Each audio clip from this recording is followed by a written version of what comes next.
ఆయన తెలంగాణ మీద మాట్లాడింది కానీ కమ్యూనిస్టుల మీద మాట్లాడింది, కమ్యూనిజం మీద మాట్లాడినటువంటి వాక్యాలన్నీ కూడా మేము తీవ్రంగా ఖండిస్తున్నాం.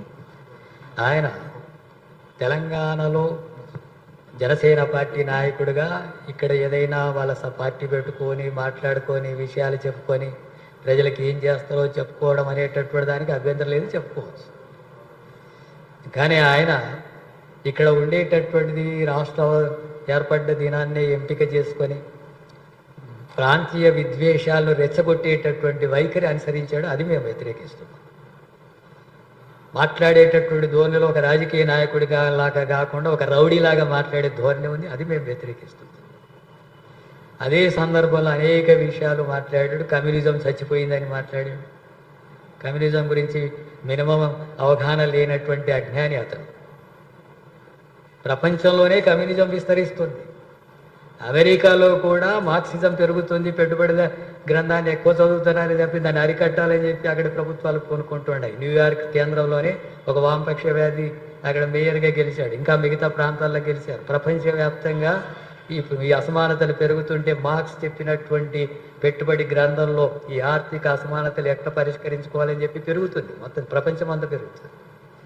ఇక్కడ వెనుకబట్టు పట్టడానికి మతోన్మాద రాజకీయాలు కొన్ని కారణాలు, ఇతర బూర్జువా రాజకీయాల కారణం ఉన్నప్పటికీ కూడా ఇక్కడ కూడా అనివార్యంగా అది బలమైనటువంటి శక్తిగా ముందుకు వస్తుంది.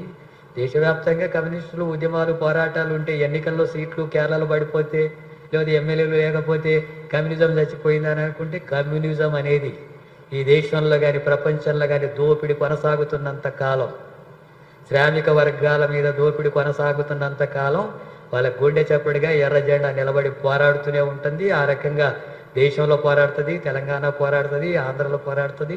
ప్రపంచవ్యాప్తంగా ఆ దోపిడీ రహిత సమాజం కోసం పుట్టినటువంటి పార్టీ కమ్యూనిస్ట్ పార్టీ. అందుకని ఆ రూపంలో అది అంతమవుతుంది అని చెప్పాను అనుకుంటే సాధ్యం కాదు, అంతం కాదు. ఆయనకు ఉండేటటువంటి అజ్ఞానం వల్ల మాట్లాడినటువంటి విషయాలు మతి భ్రమించి మాట్లాడుతున్నటువంటి అంశాలు. కేంద్ర ప్రభుత్వ వైఖరికి సంబంధించిన క్వశ్చన్. మీకు తెలుసు, దేశంలో కేంద్ర ప్రభుత్వం అంటే బీజేపీ ప్రభుత్వం రాజ్యాంగ వ్యవస్థలు నిర్వీర్యం చేస్తూ అటు ప్రభుత్వాలను వ్యక్తులను వేధిస్తున్నది. ఉదాహరణ చెప్పి కేరళ మాజీ సీఎం పినరయి విజయన్ పదవి అయిపోయిన తర్వాత ఇంటి మీద ఈడి దాడులు చేసింది. అట్లాగే పశ్చిమ బెంగాల్లో టీఎంసీ ఎమ్మెల్యేలు విడదీసి ప్రత్యర్థి వర్గాన్ని ఆ టీఎంసీ ఒక ప్రత్యేక పార్టీని చీల్చేసింది. అట్లాగే కర్ణాటకలో ఈవెన్ కాంగ్రెస్ కూడా ఉన్న ప్రభుత్వాన్ని తెలిసి ఇంకో ముఖ్యమంత్రులు పెట్టారు. ఇటు కాంగ్రెస్కు అటు బీజేపీకి పెద్దగా ఏం తేడా ఉన్నట్టు కనపడుతుంది. కానీ బీజేపీ రాజ్యాంగ వ్యవస్థల్ని నిర్వీర్యం చేయడం ద్వారా ప్రతిపక్షాలను బలీనం చేసి వాళ్ళ వైఖరి ఏంటి? ప్రజా సమస్యలు వెలికి వస్తే ప్రతిపక్షాలు బలపడితే వాళ్ళ ప్రభుత్వానికి ఇబ్బందేనా లేకపోతే ఏంటి? వాళ్ళ ఎట్లా అర్థం చేసుకోవాలి?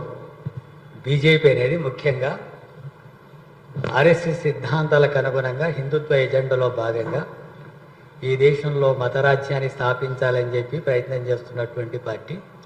అట్లాగే పూర్తిగా కార్పొరేట్ సంస్థల దోపిడీకి అనుకూలంగా వ్యవహరించేటటువంటి పార్టీ.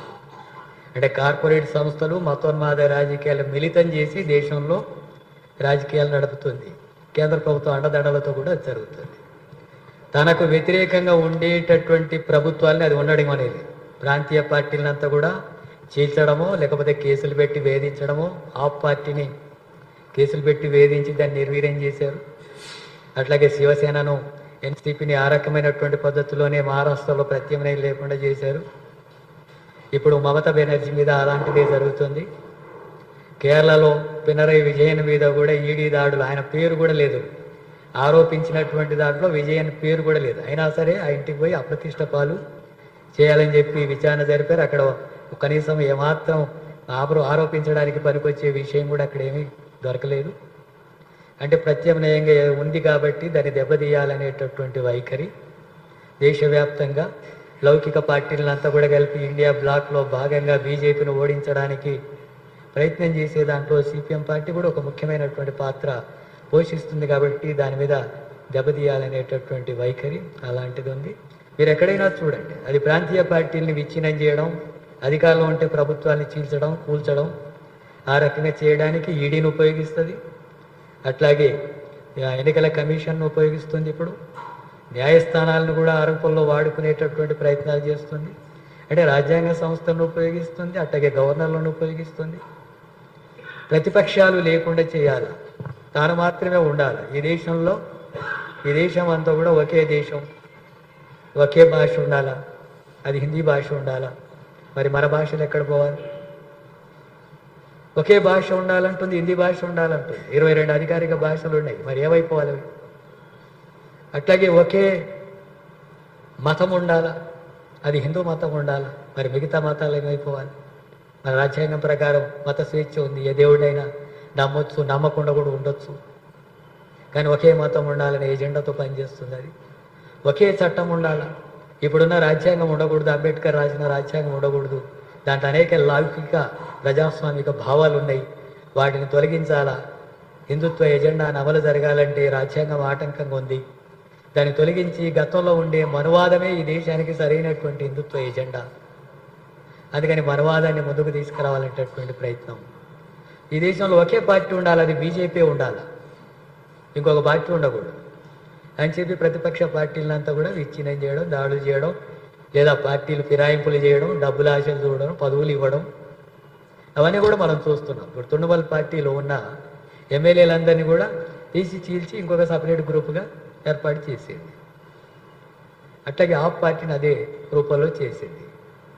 ఇప్పుడు తెలంగాణలో కూడా ఆ ప్రయత్నానికి అది పూనుకుంటుంది. తెలంగాణలో ఉండేటటువంటి పార్టీలు బీజేపీతో కలవడం అంటూ జరిగితే ఆ పార్టీలు నాశనం అయినట్టే లెక్క. అందుకనే మరి నేను నిన్న కేటీఆర్ ఇంటర్వ్యూలో కూడా చూశాను, తెలంగాణలో బీఆర్ఎస్తో బీజేపీతో అయితే కలిసే ప్రసక్తి లేదన్నారు. అదే మాట మీద నిలబడితే వాళ్ళు మంచిది, లేకపోతే ఖచ్చితంగా ఆ ప్రాంతీయ పార్టీని బీజేపీ మింగేస్తుంది. ప్రాంతీయ పార్టీలు అనేటటువంటి దాన్ని అన్నిటి కూడా మింగేస్తుంది, కాంగ్రెస్ పార్టీని కూడా లేకుండా చేస్తుంది. కాంగ్రెస్ పార్టీ కూడా వాటిని అర్థం చేసుకొని లౌకిక శక్తులంతా సంఘటితం చేసి కొన్ని మతోన్మాద బీజేపీని ఓడించాలనే విషయంలో కాంగ్రెస్ వైఫల్యాలు తీవ్రంగా ఉన్నాయి. కేరళలో మమ్మల్ని ఓడించడానికి బీజేపీ కూడా సానుకూలంగా వివరించింది. అక్కడ బీజేపీని ఓడించడానికి దేశవ్యాప్తంగా మాకు కాంగ్రెస్ పార్టీతో అంత వైరుధ్యం ఉన్నా సరే కేరళలో మేము అక్కడ కాంగ్రెస్తో కలిసి బీజేపీని ఓడించడానికి మద్దతు ఇచ్చాం. అలాంటి మొత్తం ఇండియా బ్లాక్లో భాగంగా కార్యక్రమాలు చేస్తే 300 సీట్లు వస్తుంది అన్నటువంటి మోడీ 240 సీట్లకు పరిమితం చేసింది ఇండియా బ్లాక్. అందులో సిపిఎం పార్టీ సీతారాం యేచూరి పాత్ర కూడా కీలకమైంది. అలాంటి ప్రయత్నం మేము చేస్తుంటే మమ్మల్ని ఓడించడానికి బీజేపీకి సానుకూలంగా వివరించి మమ్మల్ని బలమైనటువంటి సీట్లలో కూడా ఓడించడానికి వాళ్ళకి మద్దతు ఇచ్చి చేయడం వల్ల మేము ఓడిపోయాం. సహజంగానే ఒకసారి అధికారంలోకి వస్తే ఓడించే లక్షణం ప్రజల్లో ఉంది అక్కడ, కానీ 2 సార్లు అధికారంలోకి వచ్చినా కొంత వ్యతిరేకత ఉండొచ్చు. కానీ ముఖ్యంగా కాంగ్రెస్ పార్టీ అనుసరించినటువంటి విధానం ఫలితంగా కూడా ఉండవు. ఆ రకంగా కాంగ్రెస్ బీజేపీని ఓడించవచ్చు అనుకుంటే అది కూడా దెబ్బతింటుంది, ఆ రూపంలో ఉంటుంది. కమ్యూనిస్టులు దెబ్బతినే సమస్య ఉండదు. పేదలు ఉన్నంతకాలం, కష్టజీవులు ఉన్నంతకాలం, వాళ్ళకు అన్యాయాలు జరుగుతున్నంతకాలం దాని వాళ్ళ తరఫున నిలబడి పోరాడడం అనేది ఉంటుంది. అందుకని లౌకిక పార్టీలు అనుకునేటటువంటివన్నీ కూడా బీజేపీని వ్యతిరేకించాల్సిన అవసరం ఉంది, బీజేపీ వ్యతిరేకంగా నిలబడాల్సిన అవసరం ఉంది.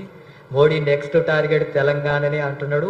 తెలంగాణలో మతోన్మాద రాజకీయాలను అనుమతించకుండా అంటే అది కాంగ్రెస్ మీద బాధ్యత ఉంది, బీఆర్ఎస్ మీద బాధ్యత ఉంది, ప్రజాస్వామిక శక్తులందరూ, లౌకిక శక్తులందరి మీద ఆ బాధ్యత ఉంది, సామాజిక న్యాయం కోరేటటువంటి శక్తులకు కూడా ఆ బాధ్యత ఉంది. కమ్యూనిస్టులకు మొదటి వరుసలో ఉంటాం.